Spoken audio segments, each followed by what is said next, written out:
नमस्कार। आज के इस विवेचना का विषय अत्यंत गहन है। एक ऐसा विषय जो सीधे शैव दर्शन के हृदय को स्पर्श करता है।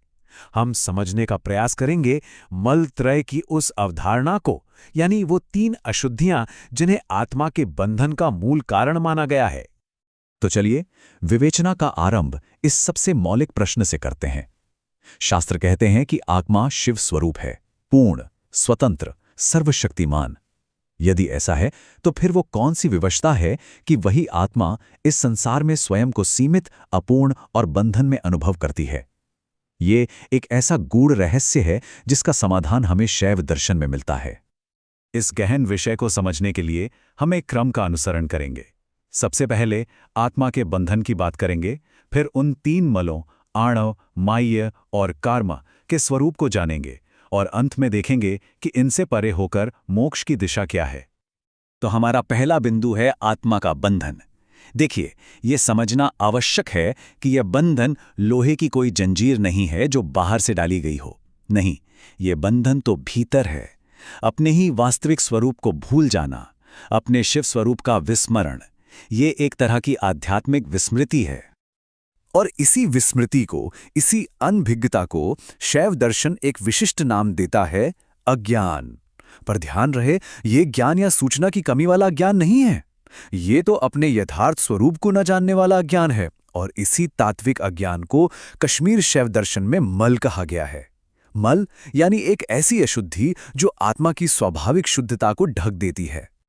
देखिए, शास्त्र भी इसी बात की पुष्टि करते हैं। यह श्लोक स्पष्ट कहता है, अज्ञानम चेन मलमिहोक्तम, अर्थात अज्ञान को ही मल कहा गया है। यह कोई पाप पुण्य वाला नैतिक दोष नहीं है, बिल्कुल नहीं।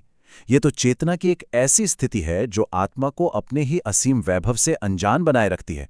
बंधन की जड़ यही है।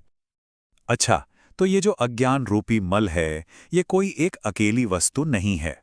कश्मीर शैव दर्शन इसका और भी सूक्ष्म विश्लेषण करता है और इसे 3 स्तरों में विभाजित करता है। इसी को मलत्रय कहते हैं, यानी 3 प्रकार की अशुद्धियां। और ये 3 मल हैं, आणव मल, माह्य मल और कार्म मल। ये तीनों अलग अलग होते हुए भी एक साथ काम करते हैं, एक ऐसा जाल बुनते हैं, एक ऐसा पाश बनाते हैं जो जीव को संसार के चक्र में उलझाए रखता है। और इसमें एक क्रम है, सूक्ष्म से स्थूल की ओर। तो चलिए सबसे पहले बात करते हैं सबसे सूक्ष्म, सबसे मौलिक मल की, आणवीय मल। सच कहूं तो यही सारे बंधन की आधारशिला है, इसकी नींव है। आणव मल क्या है? ये वो सबसे गहरी भूल है, वो मूल अज्ञान है जहां आत्मा अपनी असीमता को, अपनी शिव जैसी पूर्णता को भूल जाती है और स्वयं को क्या मानने लगती है? एक अणु, एक छोटा सा कण, सीमित, अपूर्ण, मैं अधूरा हूं, मुझमें कुछ कमी है। बस यही बोध आणव मल है। और सारे दुखों की, सारी सीमाओं की शुरुआत यहीं से होती है। और ये शास्त्र वचन इसी बात को और स्पष्ट करता है। संकोच एवहि पुंसा माणव मलम। इसका अर्थ है, चेतना का संकुचित हो जाना ही आणव मल है। सोचिए, जो चेतना आकाश की तरह अनंत थी, जब वो सिकुड़कर स्वयं को एक बिंदु मान लेती है, बस वही आणवमल है। अब देखिए, दर्शन और भी गहराई में जाता है। इस आणवमल के भी 2 सूक्ष्म भेद बताए गए हैं, पौरुष ज्ञान और बौद्ध ज्ञान। पौरुष ज्ञान तो सीधे सीधे आत्मा के अपने स्वरूप पर पर्दा डाल देता है, यह अपने शिव होने का विस्मरण है। और बौद्ध ज्ञान, यह बुद्धि के स्तर पर काम करता है। हमारे मन में जो नाना प्रकार के विचार और विकल्प उठते हैं, उनसे जो भ्रम पैदा होता है, वो है बौद्ध ज्ञान। तो एक तरह से एक है हमारे होने का ज्ञान और दूसरा है हमारे जानने का ज्ञान। अब जब अणुमल के कारण मैं अपूर्ण हूं, ये भाव आ गया, तो इसी से दूसरे मल का जन्म होता है और उसका नाम है माह्यमल।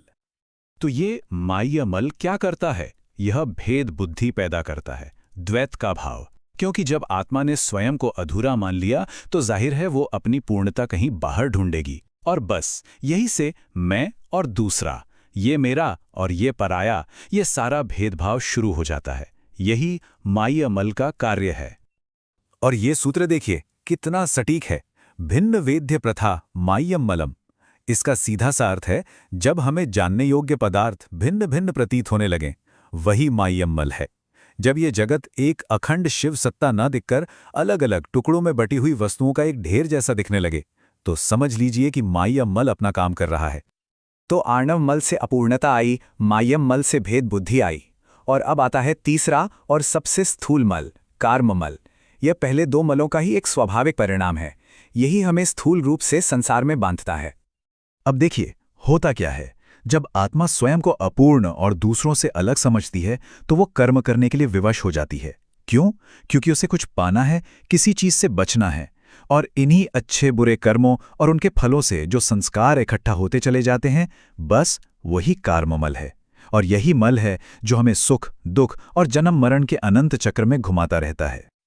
और ये बंधन कितना व्यापक है, इसका प्रमाण इस श्लोक में मिलता है। ये केवल हम मनुष्यों की कहानी नहीं है। शास्त्र कहता है कि देवादिनाम च सर्वेशाम, अर्थात देवताओं से लेकर छोटे से छोटे प्राणी तक इस संसार में जो भी जीव है वो इन तीन मलों से घिरा हुआ है। तो हमने इन तीनों मलों को एक एक करके समझा। अब समय है ये देखने का कि ये तीनों मिलकर बंधन को कैसे बनाते हैं, और सबसे महत्वपूर्ण, इनसे परे जाने का, मोक्ष का मार्ग क्या है। अतः ये क्रम अब हमारे सामने बिल्कुल स्पष्ट है।